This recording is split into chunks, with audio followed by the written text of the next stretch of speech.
What makes an artist go from this to this? Because they don't start out like this. Everybody just starts out normal. But they become the artists we know through something called artist development programs. And major labels invest years, whole ass teams, and hundreds of thousands of dollars into developing an artist from just a normal person into the stage presence we see. But you can do it at home for free. And this is what this video is about. This is about doing this whole major label artist development program on yourself, but at home, completely DIY and for free. You're gonna need to buy some clothes, but that's about the only expense you'll have. The reason you're gonna need to do this is because obviously this is just a normal girl. Imagine her making TikToks. She doesn't look bad, but I don't know, you go outside, you see her in the street, you see 1,000 of them on the street. And then you see this, and you see her on TikTok, and suddenly you're like, oh my god, you know, I'm inclined to comment, I'm inclined to pay attention. My brain neurons just activate, and she's not the only one. Look at this. Bro, you go outside onto the streets of New York, you see 100,000 of these hood rats that look exactly like this. She does not stand out. Again, you see her in any media content, Instagram, TikTok, YouTube music video. Who cares? It's just another person. But suddenly she becomes Nicki Minaj. You know? Suddenly you take a look at a piece of content featuring her and you're like, wow, holy shit, you know? Again, your brain neurons activate and it captures your attention. We're gonna look at a lot more examples. We're gonna look at this in full autistic level of detail.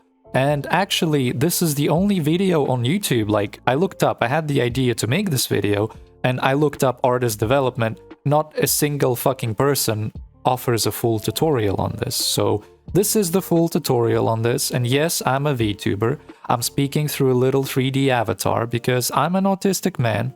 But let me do my thing, and in return, I will let you do this in crazy levels of detail because music marketing happens to be my special interest, and I worked in the music industry the past 5 years. So you're gonna get a lot out of this. Artist development is really the reason artists succeed or fail, because let's take a look at another one. And we're gonna look at all of them in more detail, but let's take a look at another one. This is Sench, bro. This is Sench. Look at what he used to be like. He's just a normal, boring-ass guy. Again, most of music marketing nowadays, or music marketing at any days, right? Imagine like, these days it's TikTok. Back in the day it was like magazines and printing press. So imagine you see this guy. Can you put him on a magazine cover? No, he's just a normal guy. Who cares? That magazine cover will get no attention.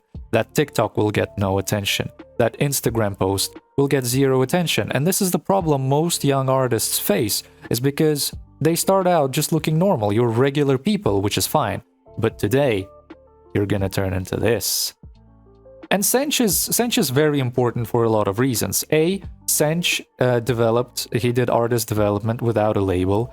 Him and his manager, YB, they did the artist development and they did everything for Sench without major labels getting involved. So you can do this on your own.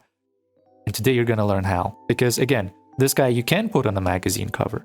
You see this guy make a TikTok, you look at it. You see this guy make an Instagram post, look how cool it is. This actually is from Sench's Instagram. This is the reason artists either fail or succeed, because this artist, this Sench, he couldn't get off the ground for like 10 years. But when he met YB, his manager, you know, suddenly Sench became this and he popped off. And you're gonna pop off if you do this. I freaking guarantee it. Like literally, I give you a guarantee that if you do this properly and you take the time, you will pop off quite easily, because you will be ahead of 99.9% of artists, like just like that. So, how do we actually do artist development? They have stylists. We're gonna talk about style. They have music producers. We're gonna talk about your music. And of course, they have marketing teams and content teams, and we're going to talk about your content marketing strategies as a developed artist, as well as part of your artist development journey. Billie Eilish was in artist development for 4 years. Billie Eilish's whole marketing strategy was that she recorded her album just in their bedroom with her brother. which is true. What they don't say is that she was in artist development for 4 years, and whole teams of marketing professionals from big labels were working to make her the Billie Eilish. And now their knowledge is gonna make you the next whatever. Dua Lipa, she was in artist development for at least 2 years, maybe longer. I think she was on Sony, right? I heard it in an interview. Someone mentioned that was Dua Lipa's developing manager, you could say. And yeah, there's Sench. Again, Sench is gonna appear a lot in this video because him and YB, they did this themselves. They're independent, I think, still to this day. Okay. Nicki Minaj was developed by a guy. He is at Official Heatmakers on Instagram. And he talks about a lot of the artist development process of Nicki Minaj specifically. So he actually says that back when he met Nicki, she'd come over to his studio in his mom's house in New York, and they'd actually she learned how to count bars in his studio. Back when Nicki Minaj was not Nicki Minaj, she didn't even know that she wants to rap. As an artist, she was an acting student or some shit, and she thought of becoming a singer. She didn't even think that she will be rapping before they went through this whole journey. And don't get me wrong, the journey can take a long time. Most artist development programs last from a year to 4 years before artists are actually debuted with their major debut. But it's also okay to develop yourself as an artist as you post, because I understand that not everyone is willing to wait 4 years for something that might not even work. It's a big risk, obviously, but still this process is worth going through because this is the process that leads to success. And so while it takes years and lots of money, it doesn't necessarily have to, because again, if you look at Sench, well, he went from whatever this is to just wearing trackies. We're gonna look at more Sench, but first, when he just came out, when he just debuted, he didn't really have the high fashion, the branded clothes yet. He was just wearing Nike Tech fleece, and that was enough. So what I'm saying is, you don't have to do that scary much. You don't need thousands of dollars to do this. I understand that a lot of people watching this video probably don't have this amount of money, and that's okay. We're gonna get around that. We're gonna get around that. So first and foremost, on your artist development journey, you need to define your target audience, because this is where everything else is going to stem from. So let's take a look at some examples. Here we have Billie Eilish, and we need to understand who are your target audience, right? As an artist, you cannot, and I repeat, you cannot just release music, and you cannot just be yourself. You can be authentic. In fact, you have to be authentic, but you have to be authentic with a target audience in mind. Because, for example, right? If you're trying to target people like this, adolescent schoolgirls, like Billie Eilish, maybe you're a female singer and you're trying to, sing about teenage angst. Well, you can't really look like Zillakami if you do that, because these are pictures of Zillakami's fans. They're nothing like the girls you see that are Billie Eilish's fans. And these people are nothing like Lana Del Rey's fans. They're different people. Your strategies, your content strategies, your music strategies, your everything will be different depending on who your fans are. And so, isn't it better to identify who your fans are ahead of time so you don't waste years guessing? And from this, you develop your artist development strategy, you develop your content strategy, you develop your fashion, because you're not guessing anymore. You know exactly what you're fucking doing, so you're saving yourself literal years. And man, this is gold here. So let's take a look at this. Okay, Billie Eilish's fans. This is the typical Billie Eilish fan. This is probably a late middle, early high school girl, right? And she's probably about to go into college soon. She's not worried about much aside of homework. Probably from a middle class, upper working class family, probably worried about finding her first love or some shit. Probably had already a bad experience, maybe with her first love, teenage romance. Nobody knows what the fuck they're doing. It can get pretty ugly. She probably wants to dye her hair and get piercings and all these jewelry like Billy, but her parents don't let her, right? And these are clearly nice girls. You can see that, you can see in their faces it's just a nice girl. They're not like, hood rat bully girls. They're not the mean pretty girls, the Nicki Minaj types. These are like the middle class, just nice high school girls. And so Billie Eilish to them is the icon that they want to be. Obviously, she's older, and you're gonna notice a lot of this. Most music fans are just kids, and their idols are usually always older than the fan because they use you as somebody to look up to. And so they want to be free and mean and, make a statement like Billie, but what they don't know is, well, Billie is them, She is just that girl, but through some marketing magic, she's now an icon. And she's not just, this girl with the glasses on has no reason to be a fan of this girl or that girl, but she has a reason to be a fan of Billie Eilish because Billie Eilish is an icon to her. This is what she wants to be. Let's take a look at another example. Zilla Kami with his fans. Zilla Kami's fans are definitely older than Billie Eilish fans. These are young adults, right? They're not like middle school kids. They're probably late high school, early college, these kind of like punk kids, You can see they're all very nice. They're probably the nice, quiet types that sit at the back of the classroom.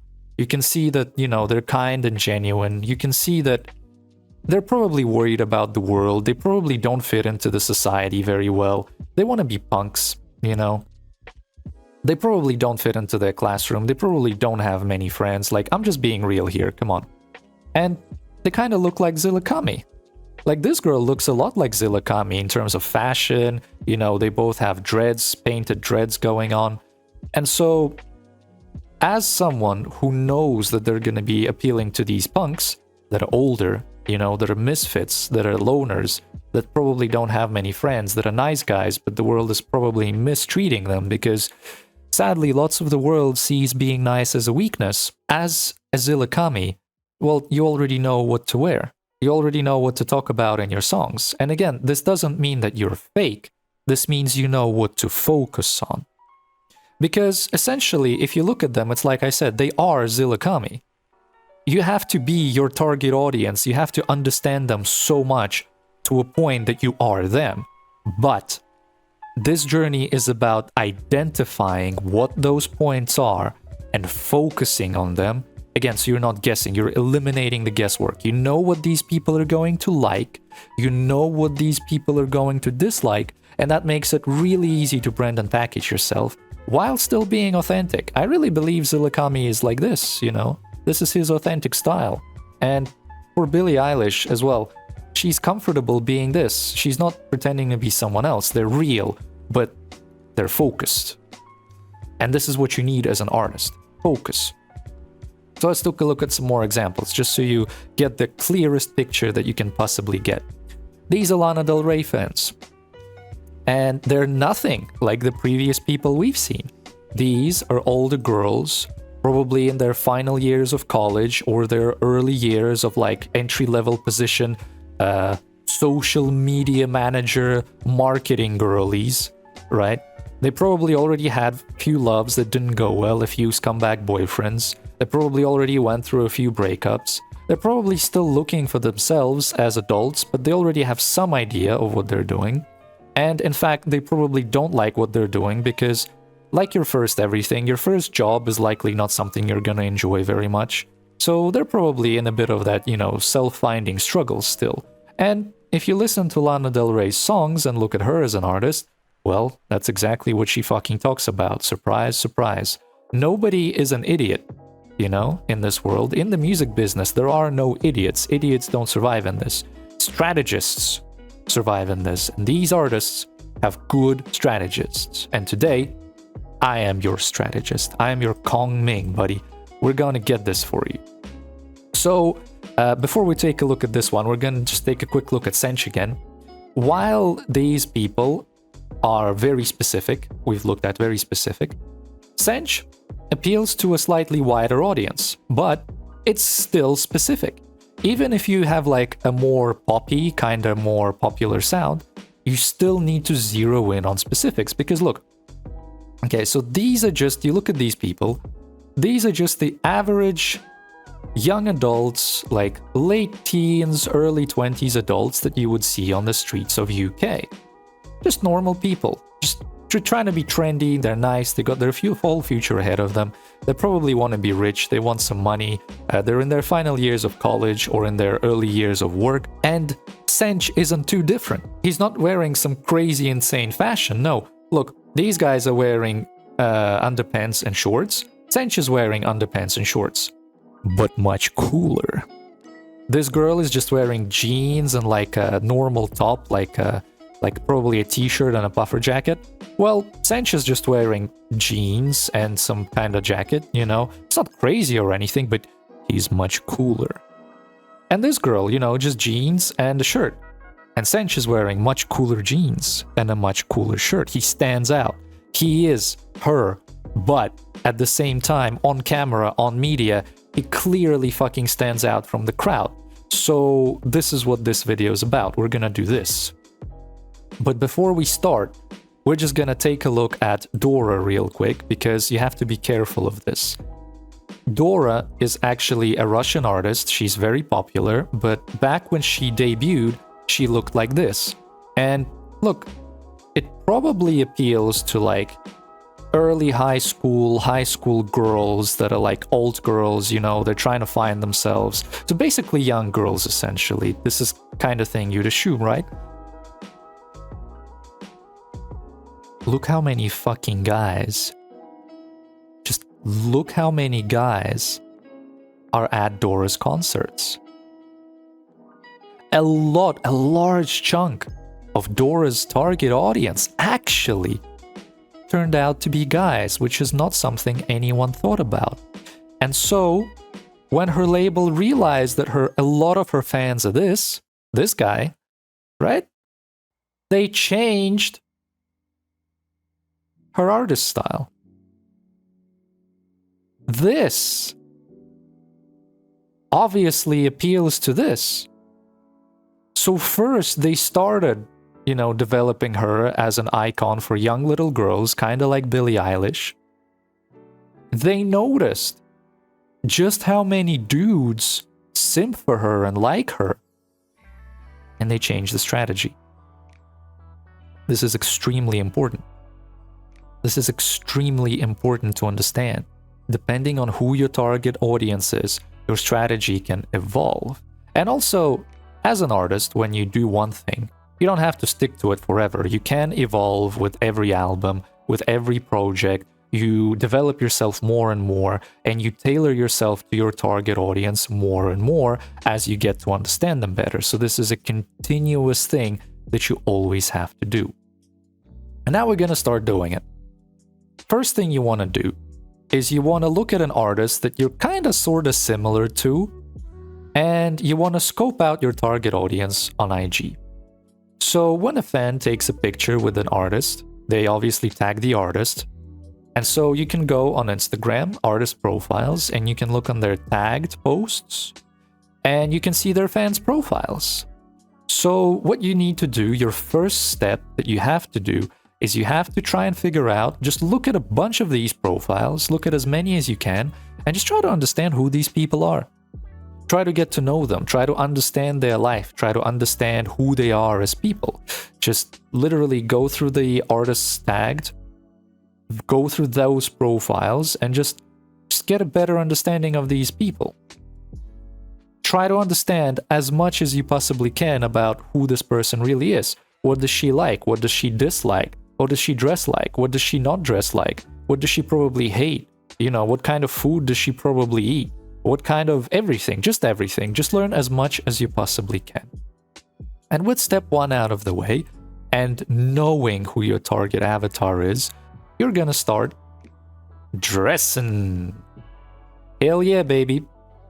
I might make a fashion, like a separate rap fashion video with extreme autistic levels of detail, but this is the general guide on artist style that you should know and understand, because this will help you, well, dress. And dressing is extremely important in music, as you know. Look at Little Baby. This is old Little Baby in just a boring-ass tracksuit holding a stack of cash. And this is fashionable, stylish, noticeable Little Baby, yeah, with slightly more cash, but look how different the style is. Look how much more he stands out here, because his style is like clean, it's locked in. And here, the tracksuit is oversized, you know, he looks a bit awkward, even holding a bunch of money. It's nowhere near as cool as how he is here. And so, to start off with, you're gonna try to pick a direction that you're gonna go in visually. When picking a visual direction, you have a few avenues. We're gonna look at all of them. And the first, and the best, is high fashion. The greatest possible thing you can do for yourself is pick the high fashion direction. Designer brands and everything. Now, not all high fashion is actually designer brands. So here Little Baby is wearing like, I think this is Chrome Hearts, and this is probably some like Amiri and some other shit, but I'm willing to guess, I think this is Sexy Red by the way, I'm not sure, but I'm willing to guess that she's just wearing a Fashion Nova bodysuit, right? I'm willing to guess that this is not Louis Vuitton or anything crazy, and we will talk about designer brands and should you or should you not try to use them, but there are brands that make high fashion style clothes that aren't like $1,000 per piece of shorts. So you can totally do this for cheap. You don't have to break out the big bank. You can get like Fashion Nova, you can get these on Shein. The thing is that high fashion is kind of like the style you want to aim for, and this is the best. But there are other alternatives.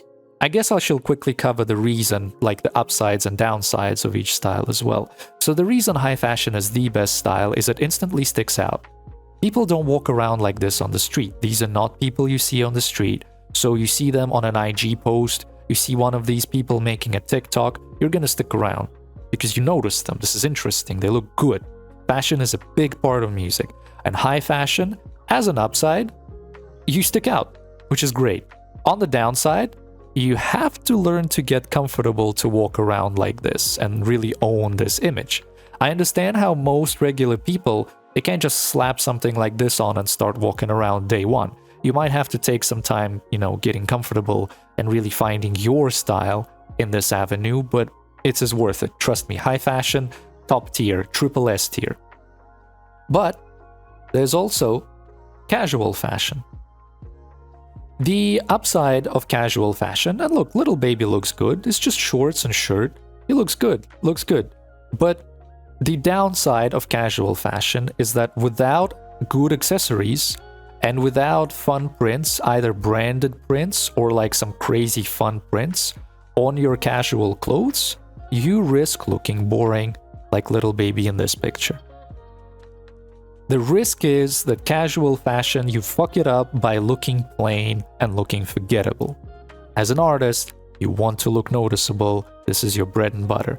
If you fuck up your casual fashion, which is easier to wear, easier to get, definitely very cheap, but if you mess it up and you look boring, well, the purpose, like the whole reason for this, goes out the window. What you can also do is sport casual, which is what Sench did when he started debuting, and he wears tracksuits.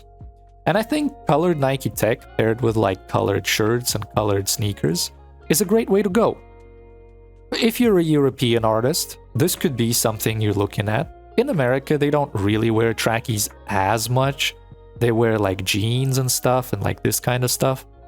But trackies are worth looking at. Just make sure they're very fun and unique in some way. Like, don't be the Little Baby in this. Be the Sench in this. Bright colors, matching with sneakers, matching with your hats and bandanas, getting a cool scarf that matches or some shit, you know? Obviously, this was a meme. Sench turned up to these, I think it was the red carpet or some shit. He turned up as a meme. Again, this is a way to get attention. While everybody was dressed in super high fashion, he came up like this. People were talking about this for ages, so think about how you can leverage this style if this is something you're comfortable with. Then obviously you have the subculture / niche style. Look, this is the definition of 2020 TikTok fashion. The label knew exactly what they were doing with this. Look, this is the 2020 TikTok weird acid color, painted hair, chained up e-girl. This was 2020. Like, if you have 2020 in one picture, this is it. This is it. And the label execs knew that, and this is how they told the stylists to dress her. Obviously, there are other subcultures, and if you're an active part of a subculture, you can do that. Obviously, you have stuff like UK roadmen, you know, basically sport casual, but you have to cover your face. You can't let the people, you know, you can't let them know that it's you doing all these crimes that you're totally doing. You can also go opium. So if you're already into fashion, and if you're already part of some subculture, just rock it and take it into your artist image. Do it. But always find some way to also be a little bit unique. Uniqueness is key. After you picked... one more. Haute couture, of course. How could I forget? Haute couture fashion is the second best thing you can do for yourself after high fashion. This is the second best direction to go, but, well, it's even harder to wear than high fashion. So you have to be really committed to this as an artist, and you have to be really comfortable doing crazy shit because, well, obviously not everyone's gonna be okay dressing like this.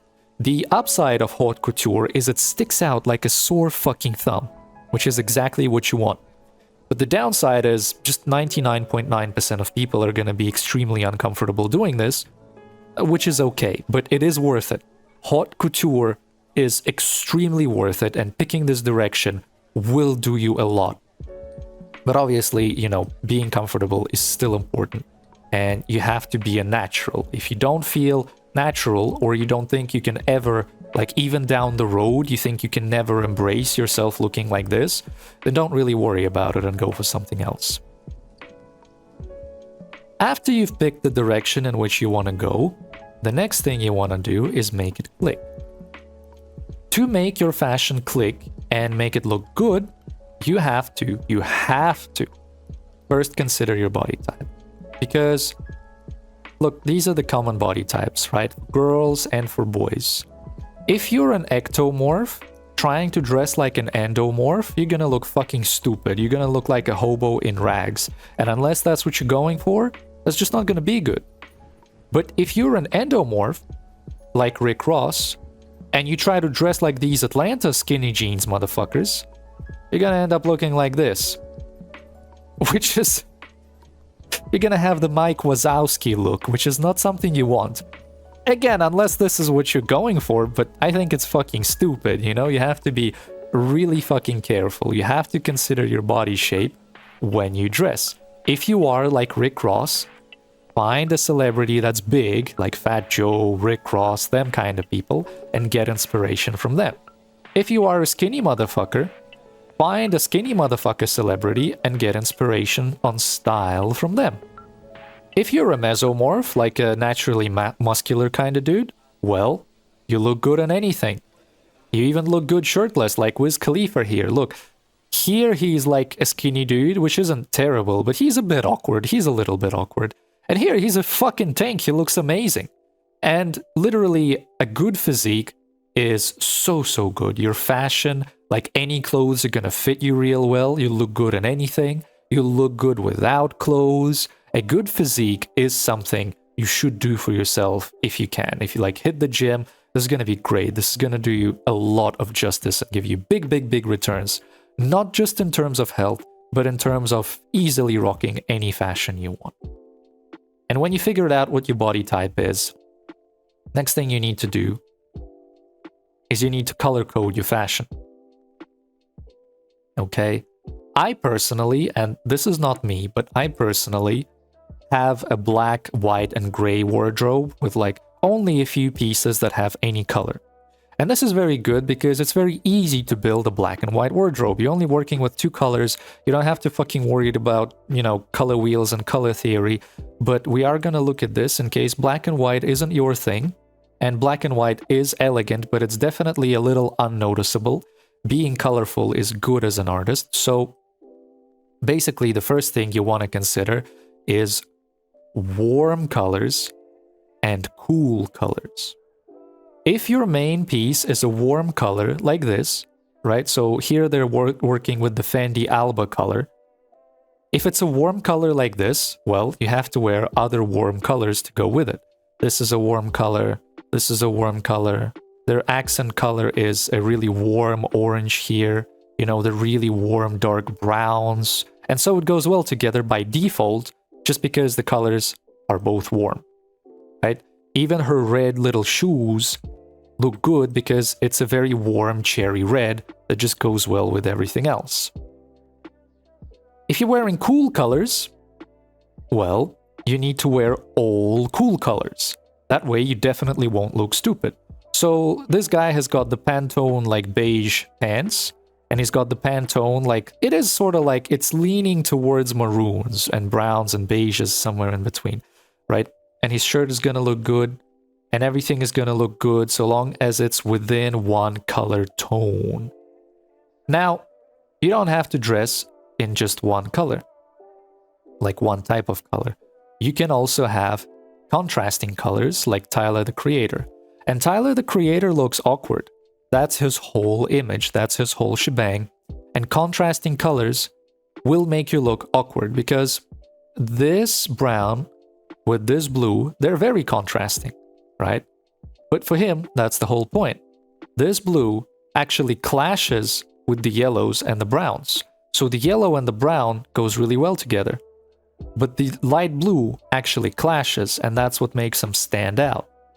You can do that. You can use this to your advantage. And we'll move on to a few mistakes you can make. And I'm gonna cover how you can avoid all the mistakes. But essentially, this blue and this brown, they actually kind of clash. But since they're both in a cool tone, so this is like a cool brown and a cool blue, it still works. This is a cool brown hat as well. It's not a warm tone. These are cool tones. So it still works. Even if you have clashing colors, sticking to the warm, cool color still makes it work. And so let's look at some mistakes and what not to do. Now, this is obviously just a kid. Someone posted this on Reddit. It's a photo of them in 2008. And they say, I was an ugly child, but I felt trendy for once in this outfit. They're not an ugly child. They look ugly because their fashion is fucked up. This is not a genetics issue. This is completely 100% a skill issue. And we're going to look at why. The reason I'm using this picture as a bad example is because I know a lot of people who still dress like this as adults. And that's a problem we're going to fix right now. The problem is actually that this blue stupidly clashes with this blue. Right? So if you look at just her bottom half, it's dark blue jeans. Well, it's not dark blue. It's like blue jeans with white shoes. That's not a problem. Whatever, you know, this part works. The pink on the shoes is a cool pink, and this is a warm blue. So this doesn't work, but this is a cool blue with warm blue jeans. That's fucked up. You can't do that. And to top it off, you have this weird-ass fucking scarf. Like, bro, what exactly are you doing with this? Right? It just sticks out like a sore thumb. Obviously, the glasses as well are an awkward shape. They're not stylish, not trendy at all. Just some weird kid glasses that your mom picked out for you. And the hairstyle is fucking garbage as well. She would have looked much, much, much better with just long hair without this dumbass fringe. So, even if you are plump, right? She says she was an ugly child. You're not that ugly. Yeah, you're a little bit plump, but you really just look like a more or less average child, but the fashion is what fucking ruins you. So let's take a look at how to do this properly. As you can see, this lady is slightly plump too, but she has cool hair, right? She has hair that actually matches her face, and it's a nice style, and she has clothes that balance out her shape. Look at this. She makes a little rectangle. Instead of looking like this, like look at this awkward body shape. It's just awkward. There's not much else to say about it. Look, this type of coat, look how much it balances out her overall silhouette. And then she very nicely like triangles into the bottom. So having these big, thicker, kind of squarish coats is balancing her out, and she looks good. The clothes on her are really tight and really thin. This is a problem. This highlights your we're just gonna say bad. We're gonna use the word bad. This highlights your bad physique because it wraps right around you and you can see all your little flabs. But if you have something like this, you have loose fitting, thicker material clothes, you have jeans that straighten out your leg. Like, they still wrap around her leg, but they don't wrap around each little curve. They kind of tone the leg, you know, they fix up the shape of the leg. And she looks really, really good. Not to mention, the colors work together really well. The maroons, the camel color goes really well with the warm maroon, and this warm shade of gray goes really well with the black. Here, this is just, this is chef's kiss, man. The navy blue with the little cashmere stripe, and the cashmere stripe goes well with the cashmere sweater, and the little navy blue goes well with the navy blue jeans, and the black fucking buttons go well with the black shoes, and it's all tied together by a very warm kind of coffee brown. That's just a masterclass in color coding, and this is the kind of shit you should aim for. Now, naturally, a question begs, do I go for Louis Vuitton and brands, or do I not go for Louis Vuitton and brands? And this is important because the upside of brands, and the reason every big artist uses brands, is this is what everyone wants to wear.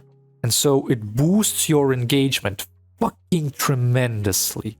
I seen artists' stats go up like 40, 50, 60% engagement just because they start wearing designer clothes. But there's a problem with this. They're fucking expensive. And so what big labels actually do is these clothes are tax deductible. If you say you bought it for a music video, you just write it off on tax, as it's a business expense. For these big labels, buying luxuries is actually how you pay less tax. But you can't do that. You don't have any fucking money, and you don't have an income to write off on taxes. And so, should you do this? Well, one thing you can do is look to work with a stylist, because professional stylists actually know how to source these clothes. You can try and find a stylist if this is what you want to do. And you can also, like, I'm not advertising nothing, but you could look at using some Chinese fakes. I mean, just make sure they're one-to-one. This is a business video, strictly business. I don't care about morality. Half the fucking industry is fake. We're about to move on to jewelry, but, you know, that's a whole other can of worms.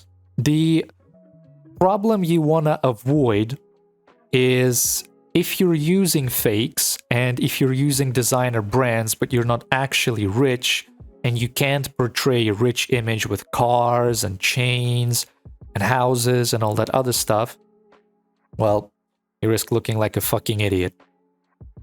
So if you have a lot of money, designer brands are tax deductible. You pay less tax by buying this shit. And you should use them. Very, very powerful, extremely good to have. But again, if you're just gonna look like this, don't fucking do it. Which brings us on to our next point, which is jewelry. You need to accessorize. As an artist, accessories are a big, big, big talking point, especially in hip-hop. Very important. And using good accessories, accessorizing well, just boosts your style exponentially. Like everything we talked about here, you slap on good accessories onto that advice, oh god, you're gonna look so fucking good. You're gonna stand out so much. Your content is gonna do so well, and you're just gonna be profitable as fuck. But one thing I'm gonna tell you about accessories today is that if you have a warm skin tone, you need to use gold. And if you have a cool skin tone, you need to use silver. Basically, an easy way to tell if you have a warm or cool skin tone is look at your veins. If your veins look kind of green, then use gold. And if your veins look kind of blue, then use like silver. Use like platinums and shit. So basically, if you have a warm color tone, you can use bronze, yellow gold, rose gold, copper, brass. You can use all that. And if you have a cool skin tone, you can use rhodium, silver, you can use platinum. If you break this rule, jewelry is gonna look off on you. Because again, we were talking about colors here. Well, that still applies to jewelry. If your jewelry does not match your skin tone, you're gonna look like a fucking idiot. It's like playing a wrong note in music. People are gonna hear that shit and it's gonna make them uncomfortable. So, as this actually happened to me, this was kind of crazy. Before I knew this, I used to wear a lot of like silver jewelry, but I had to give it all to my sister because my sister is actually a neutral tone, and neutral tones can wear both colors and look good. But I am a warm-toned guy, so I had to give all of my silver-colored jewelry to my sister and start buying gold shit because, well, look at Nipsey Hussle. He's got a warm brown tone, and he's got gold chains.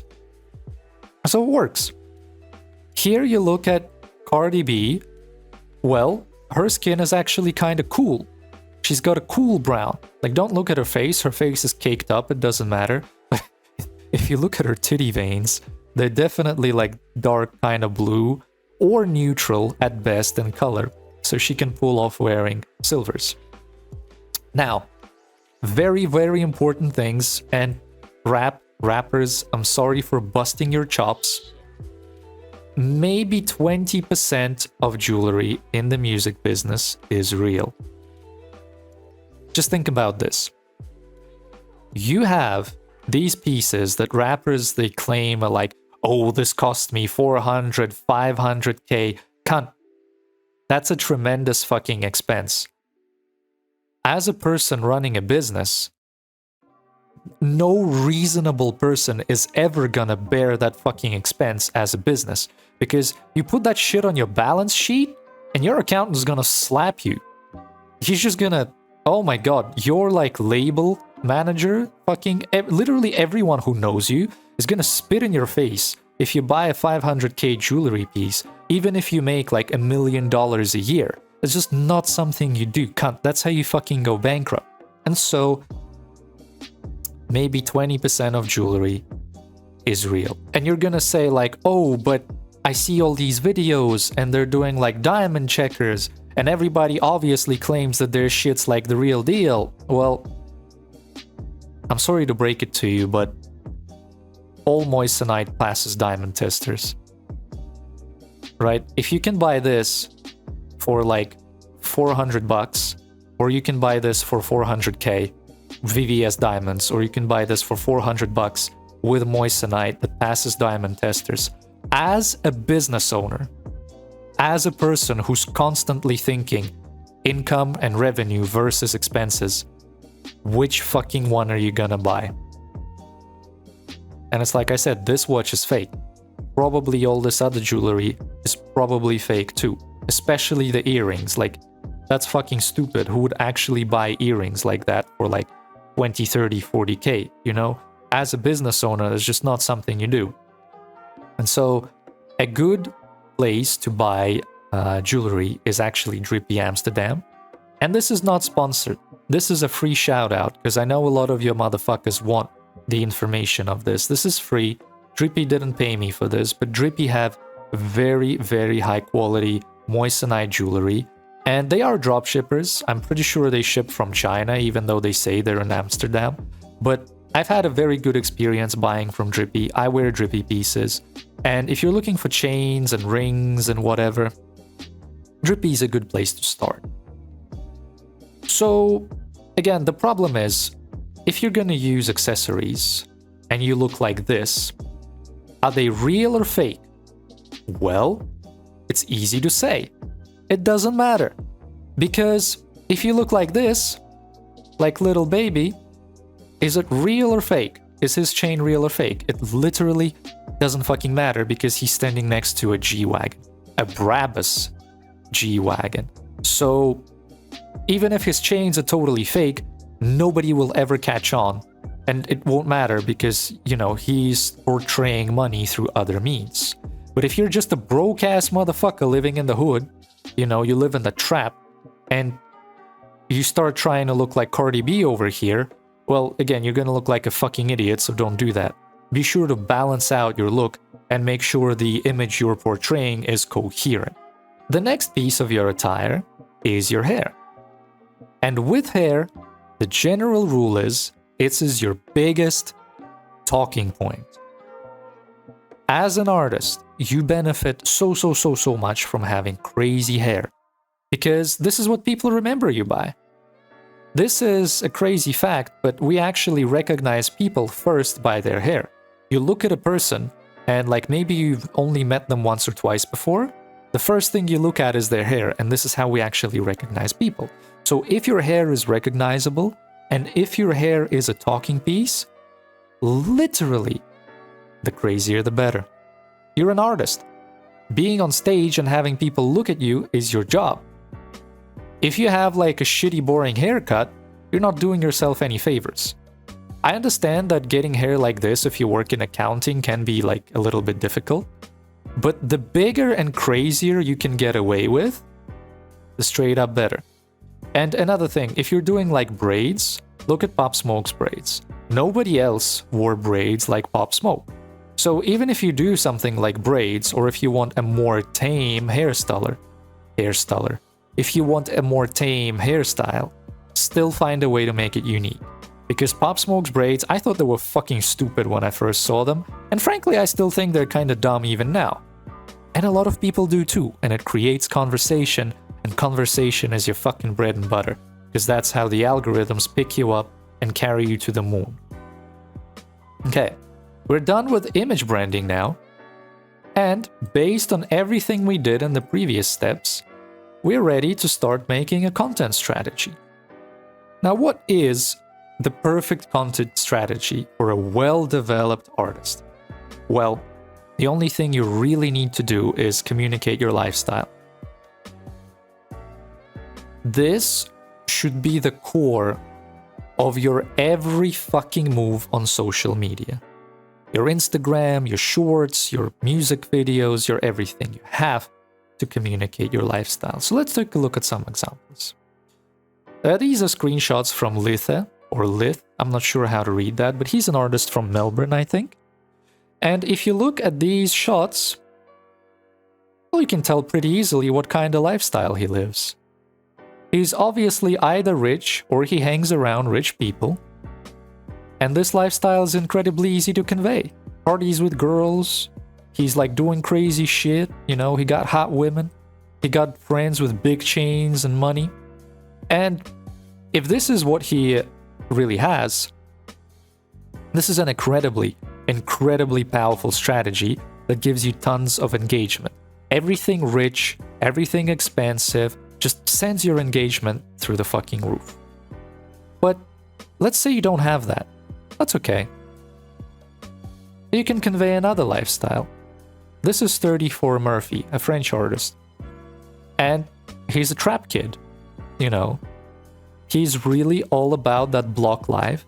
And you can see in every photo, he's a trap lord, right? He's a Euro trapper, like there are a million of, and it's cool. He's communicating his life through these simple photos, but they got the vibe, and you can understand. You look at each one, you can kind of understand, like each photo, each little TikTok, each little anything you post should be a little window into your world. If a content you post is a little window into how you live, then it's good. If it's not really anything, then it's bad. That's how you tell if your content is good or bad, right? But let's say you don't really live like this. And let's say you don't live like this. Let's say you're dirt fucking poor. You don't have money for all this. Like, most of you probably don't even have like $1,000 in saving. That's cool. I got you. If you're poor, just be poor. But be really fucking poor. Be poor on camera. Show everything about being poor. Make it fucking cinematic. Dude, 8 Mile is a fucking classic. 8 Mile's all about being poor. Meek Mill's early work, early freestyles. Look at these fucking dirty nappy braids. It's all about being poor. So if you are dirt broke, be super dirt broke and show that. That's fine. It's a good strategy. This also probably makes your music really angry as well. If it's a window into your world and how you really live, it's good content. But I already hear you asking, I know you motherfucker, because I know my target audience. I did the research. What if you're a bedroom loner? What if you don't have a life? What if you sit indoors, or maybe you just go to school, or you go to work and go to the gym and then you just go back home? Well, if you're a bedroom loner, if you're a bedroom musician, the only thing you can do is build your content around your fashion. You have to make your fashion first and foremost centerpiece of everything you do. Because if you're sitting in your room, that's really all you have to work with. If you can't go outside and you don't go outside, you have to bring something into your room, right? Right. So your vibes and your fashion will become your world. It's a perfectly valid strategy. Cemetery came up with it. Early Little Peep came up with it. A lot of people really do that. So if you were lost, if you're just in your room all day and you didn't know what to do, fashion is what you're gonna do from now on. And it's gonna work great. So with the visuals kinda done, and we're gonna get back to music videos in a second, but with the visuals kinda done, the next thing you have to zero in on is sound development. Being a unique sounding artist is probably like, if visuals are like 40% of your overall success, a unique sound is like 60% of your overall success. Look here. Rugrat came up with a crazy unique flow. 6ix9ine was the first, like one of the first people to scream on trap beats. Pop Smoke was really kinda the first person to bring A, his unique voice, very unique, and B, the New York American vibe to drill beats, right? He combined UK drill with the American kind of style and his unique voice. This guy, Yeet, kinda combined rage beats with bells. He put a twist on the rage beat sound. Big X combined country with trap. Specifically, he combined like the Texas style with trap. Zillakami and Mula combined trap with metal. Little Peep combined trap with being sad and being emo and the whole emo thematics. Little Pump really came up with the minimal trap. He was the first person to really do minimal trap. And what I'm saying is, the type beats are ass. You can't be a type beat artist. You need a unique sound to be an artist, because otherwise, like the type beat era is very good for producers, because that's how they rank and search. It works for them. But as an artist, it will not work for you. You need to come up with the unique twist on something, and you do it by combining something with something else. Maybe you can combine minimal trap with Texan fucking themes, you know? Maybe you can combine Yeet's bells with screaming on your fucking trap beats. I don't know what you do. That's up to you to figure out. One thing you cannot do is be a type beat artist, because if you're just a second someone, you're instantly not fucking needed. You're redundant from the door, and nobody's gonna pay attention to you because they already have the original. Why should they have you? Who the fuck's gonna give a shit if you're a type beat artist? No one. So you have to do something new. And once you've developed your visuals, and your sound, they're both unique and they stand out, well, it's time to move on to music videos. The crazy thing about music videos is that most people think you need a lot of money to make them, and you need some money to make them, but not necessarily a lot. Take what I said to heart about showing your life, about just oozing your vibe, your style, and your life through content. Because if you do that, you can make music videos like Triz, and I'm not gonna play any videos here for copyright's sake, but you can go look at these examples later on YouTube. If you look at Triz, Triz is a master of just showing his life, but in a fun way.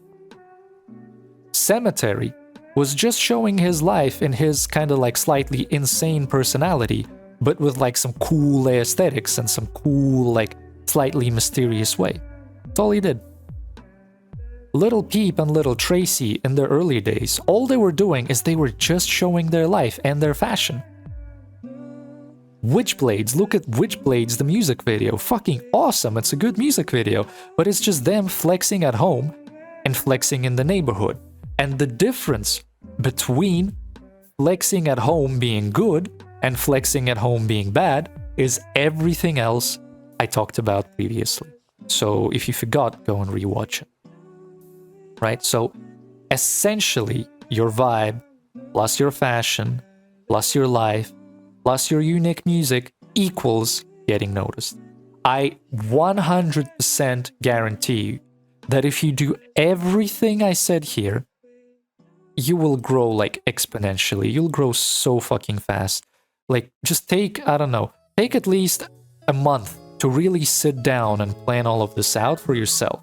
Because it takes time, it takes experimenting. It takes looking at yourself in the mirror and trying to figure out, does this look good or bad, you know? It takes asking your friends if this looks good or bad. It takes asking the internet, like, yo, you know, how's this thing doing? It just takes time. But if you do this, you will get ahead of 99% of artists that nobody gives a fuck about. Because having everything I talked about in this video is how people give a fuck about you. You don't have to like it, you just have to do it. One last thing is you may have asked, okay, you had this whole content strategy, but you didn't talk about TikToks. It doesn't matter what exact TikToks you do, so long as you stick to every other rule in this video. If your TikToks ooze your life, your style, your substance, you can literally just rap out on the street with a weird VHS filter, but if your fashion is right, if your music is unique, that's all you need. I'm willing to fucking bet on it. Okay, don't overthink it. It's not that deep. If you have everything I talked about here, you will blow up. It's just as simple as that. And if you like this video, all I ask is that you share it with a friend. Link to this Miro board will be in the description, as well as this Billie Eilish artist development case study. It'll be in the description for free for a while. And when I have a school community, they will be available to my school subscribers. And so with that, if you're also interested in knowing how this no-name rapper came up and made a name for himself and got like millions of streams, you should watch that video next.